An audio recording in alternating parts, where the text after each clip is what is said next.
우리가 기도 대행진을 시작한 지 4주차 토요일을 맞이했습니다. 8주간을 우리가 진행하고 있는데요. 절반이 되었습니다. 은혜에 감사드리며 함께 기도의 자리로 나아가겠습니다. 함께 시작 기도를 드리겠습니다. 하나님, 오늘도 하나님 앞에 나아가오니 말씀을 통하여 주의 뜻을 깨닫게 하옵소서. 아멘. 찬송 183장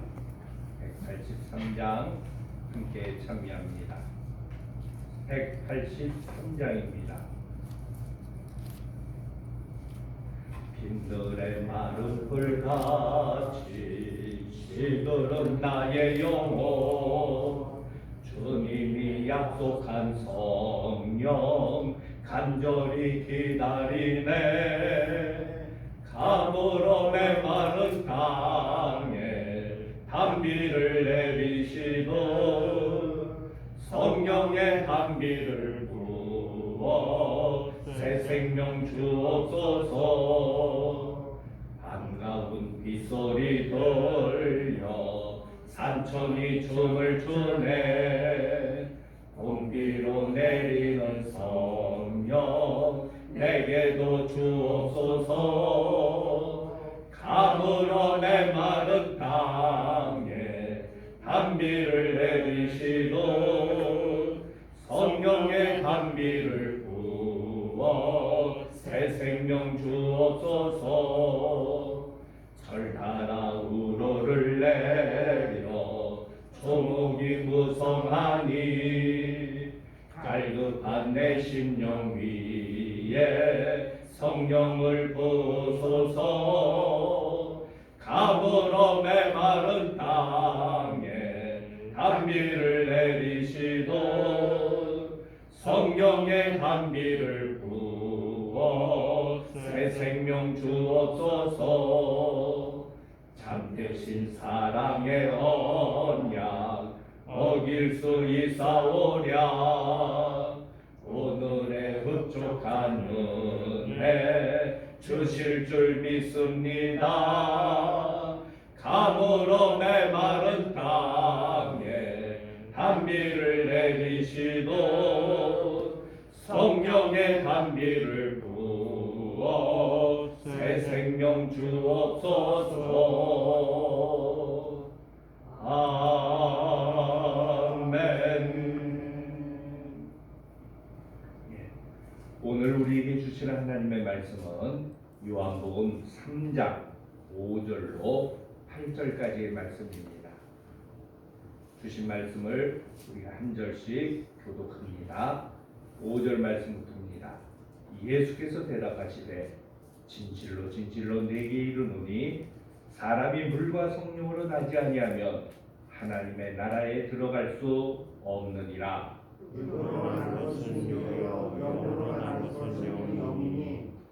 내가 네게 거듭나야 하겠다는 말을 놀랍게 여기지 말라. 사람이 입으로 내가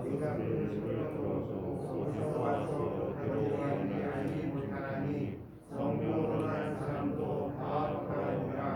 아멘. 오늘 말씀의 제목입니다. 우리 같이 읽어볼까요? 성령으로 난 사람. 오늘 본문 말씀을 보면은 예수님과 바리새인 중에 한 사람이 니고데모와 만나 대화를 하는 이야기가 나옵니다. 우리가 바리새인하면 좀 부정적인 생각을 가져요. 왜냐하면 예수님께서 야단을 많이 치셨거든요. 이 독사의 자식들, 지랑 무덤 외식하는 자들아. 한마디로 위선의 삶을 살아갔습니다. 그러나 사실 다 그런 건 아니죠. 그 중에서도 진실한 사람이 있었습니다. 그 진실한 사람 가운데 한 사람이 바로 오늘 말씀에 나오는 니고데모라는 사람이죠. 그는 유대 사회에서 매우 존경받는 사람이었습니다. 그런데 그가 예수님을 찾아와요. 대낮에 찾아온 것이 아니라 밤중에 아무도 보지 않는 틈을 타서 주님을 찾아옵니다. 찾아와서는 이렇게 얘기합니다. 2절 말씀. 우리 표준 세번역 번역에 보게 되면 이렇게 말하는데요. 라비님, 우리는 선생님이 하나님께로부터 오신 분임을 압니다. 하나님께서 같이 하지 않으시면 선생님께서 하시는 그런 표적을 아무도 할 수 없습니다. 당신은 그냥 보통 사람이 아니라 하나님의 아들 그리스도 메시아 됨을 내가 압니다 하는 거예요. 예수님을 존경하고 예수님께 칭찬하는 것이죠. 근데 그 이야기를 듣고 예수님이 뭐라 말씀하십니까? 3절 말씀입니다. 우리 앞에 기록된 말씀 같이 읽어볼까요?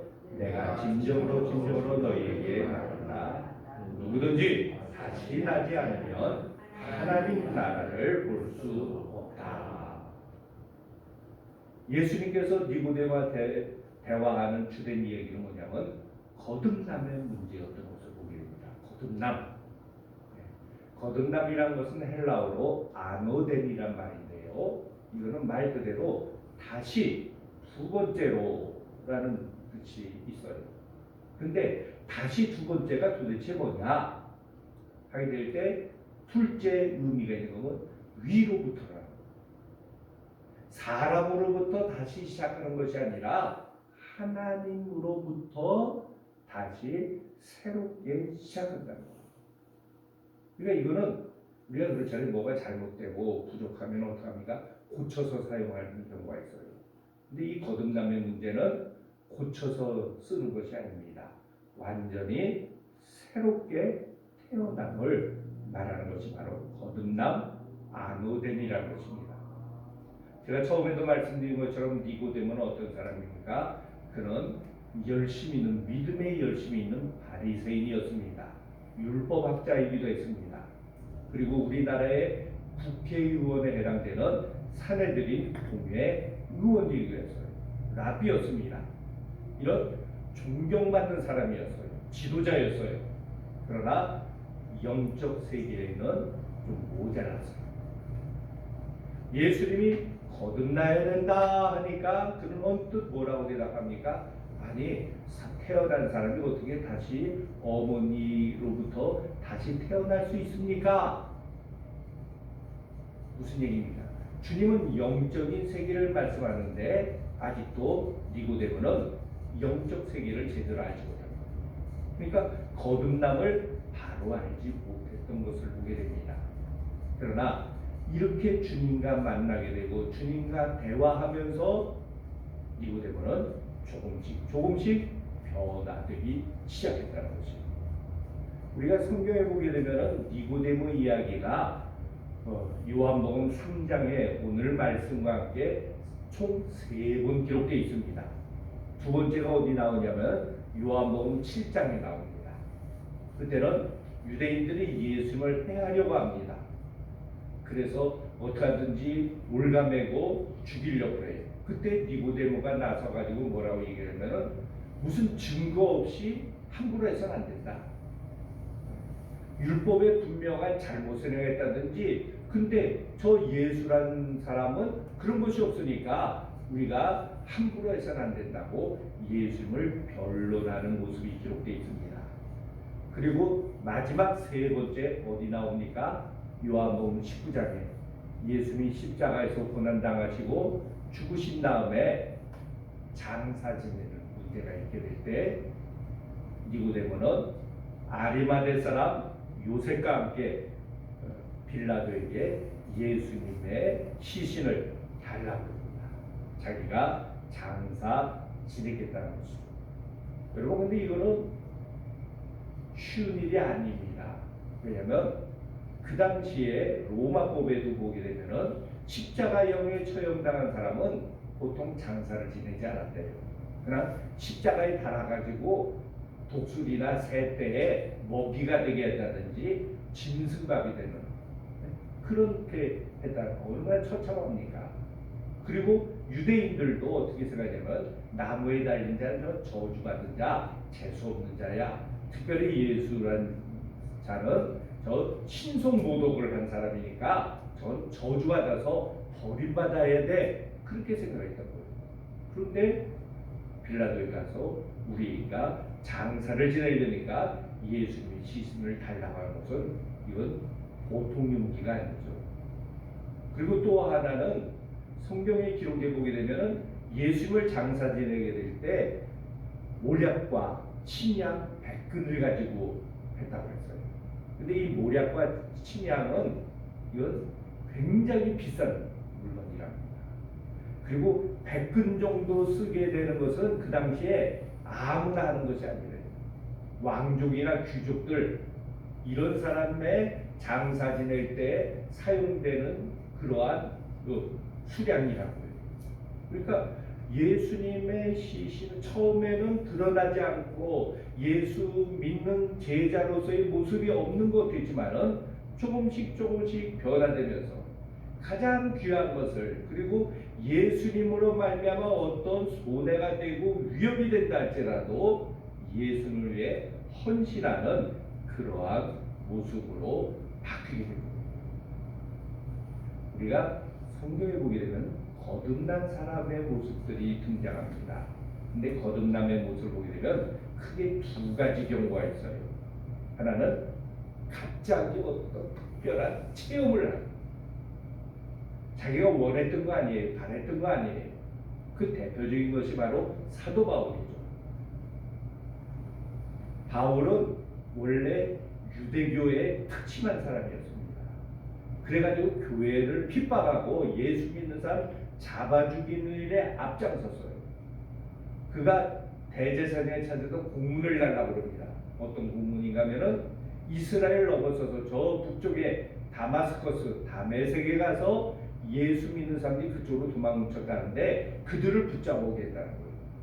그래가지고 예수 믿는 사람 잡으러 가다가 어떻게 됩니까? 부활의 주님을 만나요. 그러면서 그가 완전히 180도 달라지는, 교회의 핍박자요 폭행자였던 그가 변하여 그리스도를 위하여 핍박받고 고난받고 그리스도를 증거하는 사도로 바뀌어요. 그래서 바울 서신에 보게 되면 이 다메섹의 경험을 계속 이야기하고 있습니다. 그건 잊으려야 잊을 수가 없는 것이죠. 이렇게 분명한 체험이 있을 수 있어요. 그래서 확 바뀝니다. 근데 또 하나의 경우가 있어요. 전부가 그렇지 않고요.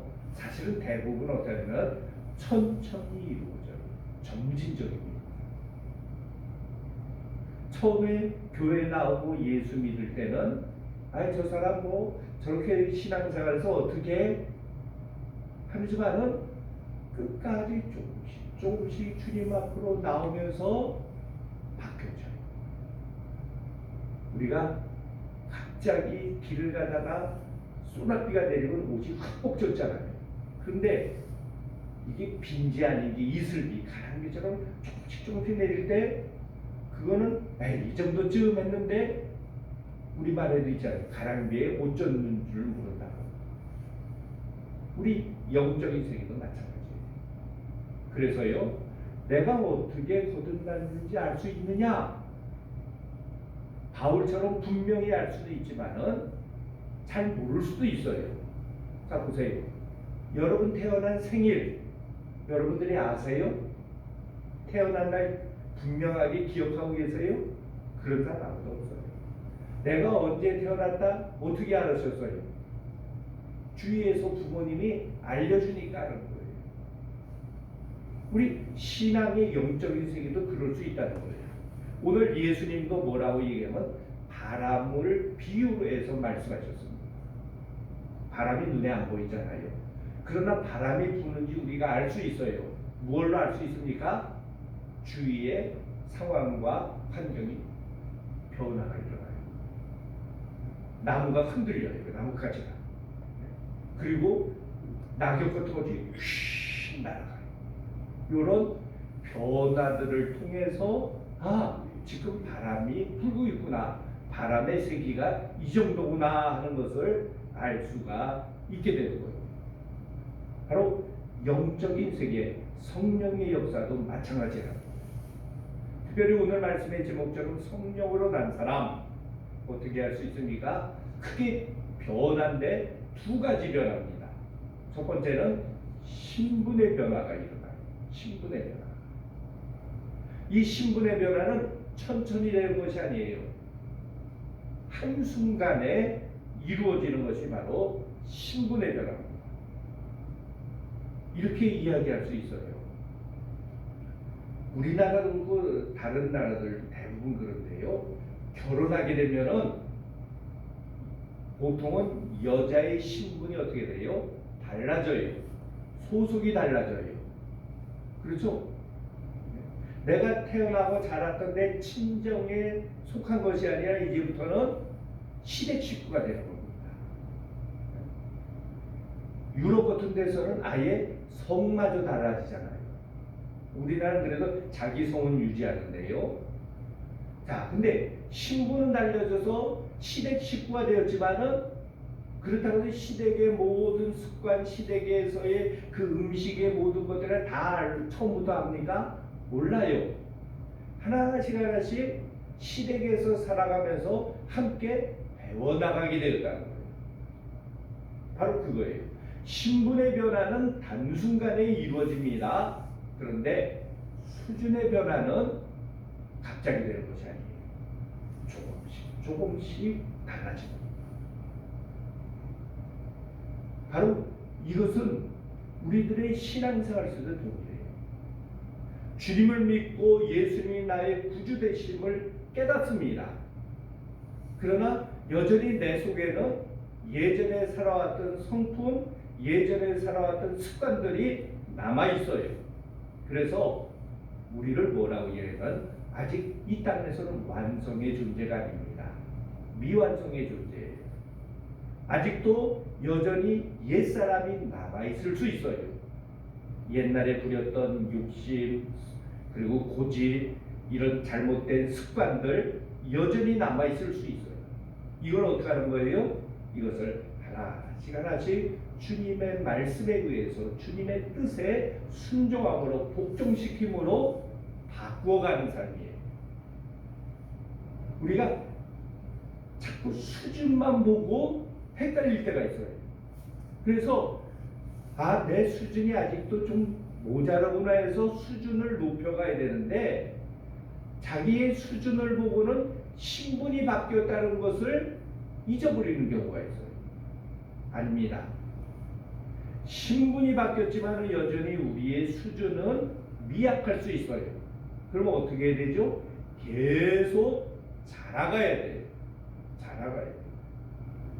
내 안에 예수님의 생명이 있게 될 때는 나를 어디로 이끌어 가세요? 주님께서 나를 빛 가운데로, 생명의 자리로, 기쁨의 자리, 하나님의 영광의 자리로 우리를 이끌어 갑니다. 그런데 예수를 믿었지만 여전히 내 안에 인간의 욕망이 자꾸 자리 잡고 있으면 어떻게 해요?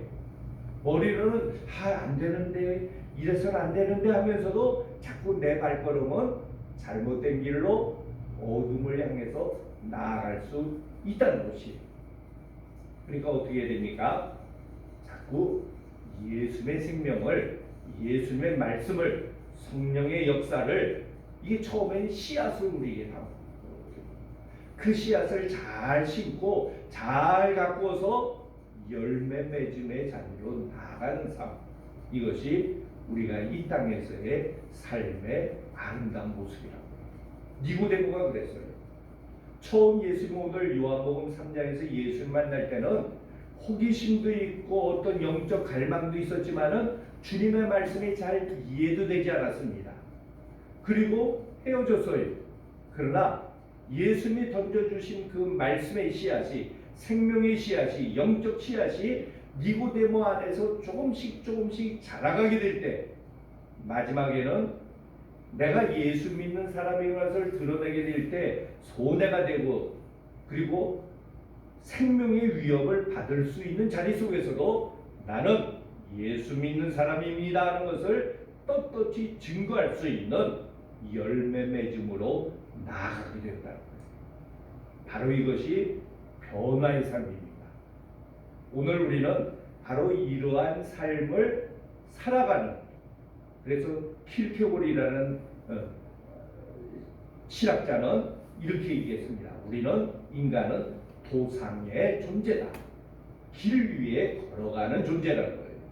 그럴 때 우리는 어떻게 됩니까? 한 걸음씩 한 걸음씩 어느 자리로 가요? 점점 내 안에 주신 예수의 생명으로 말미암아 아버지 되신 하나님을 닮아감으로 변화됨으로 사랑의 자리로 나아가는 발걸음. 바로 이것이 우리의 이 땅에서의 믿음의 발걸음인 것입니다. 오늘 하루도 또 그리고 새롭게 하나님께서 허락해 주신 이 4월 한 달의 삶 속에서 우리의 모습이 신분의 변화에서 이제는 수준의 변화, 성품의 변화로, 그래서 그리스도를 닮아가는 그러한 사랑의 발걸음 되는 귀한 은총입니다. 그래서 나와 다른 사람이 봐도 저 사람은 그리스도에게 속한 사람이야, 성령으로 난 사람이야 인정받는 자리까지 끝까지 나아가는 믿음의 발걸음 되는 귀한 은총이 저와 여러분의 걸음걸음 위에 같이 하시기 바랍니다. 예, 함께 공동의 기도를 드립니다. 우리의 힘과 노력이 아닌 하나님의 은혜와 사랑에 기대어 거듭난 하나님의 백성답게 살아가게 하옵소서. 아멘. 기도합니다. 사랑의 아버지 하나님, 감사합니다. 이렇게 힘들고 어려운 시대 속에서도 세상만 바라보고 환경 속에 주저앉는 것이 아니라 눈을 들어 위를 바라보며 하나님의 은혜를 갈망하며 하나님의 말씀을 구하기 위해서 기도 대행진을 시작한 지 벌써 4주차를 마무리합니다. 우리가 계획하고 우리가 생각했던 발걸음 가운데 이제 절반을 지나게 됩니다. 주님 감사합니다. 이거 언제까지 다 할 수 있을까 하는 염려와 걱정도 있었지만 하나님께서 붙잡아 주시고 하나님께서 이끌어 주셔서 이 자리까지 나왔습니다. 주님, 나머지 삶 속에서도 하나님께서 함께하여 주시옵소서. 오늘 주신 말씀과 같이 성령으로 난 사람들 되게 하여 주시옵소서. 신분의 변화에서 수준의 변화가 이루어지게 해주시고 한 걸음 한 걸음 시작은 미약하지만 그 나중이 창대케 되는 놀라운 성령의 역사가 우리 가운데 충만케 하여 주시옵소서. 주님께 가까이 나가며 주께 주신 말씀의 씨앗이, 주께 주신 사랑의 씨앗이, 믿음의 씨앗이 우리 안에서 자라서 열매 맺는 복된 역사 같이 하여 주시옵소서. 4월 한 달의 삶 속에서도 영육이 강국해 해주시고 하나님께 영광 돌리는, 그래서 누구 앞에서도 그리스도인됨을 증거하는 그 자리까지 나아가게 하여 주시옵소서. 감사드리며 예수님 이름으로 기도드립니다. 아멘. 지금은 우리 주 예수 그리스도의 은혜와 아버지 하나님의 무한하신 사랑하심과 성령님의 인도, 교통, 역사하심이 이 땅에서 신분의 변화로 시작하여 수준의 변화의 자리까지 이르러 성령으로서 난 사람으로서의 그 헌신의 자리, 사랑의 자리에 나가기를 소망하는 이 자리에 모인 모든 성도들과 그 가정과 일터 위에, 또 함께 라이브 톡으로 기도의 자리에 나온 모든 주의 백성들 위해 지금으로부터 늘 함께 하시기를 간절히 축원하옵나이다. 아멘.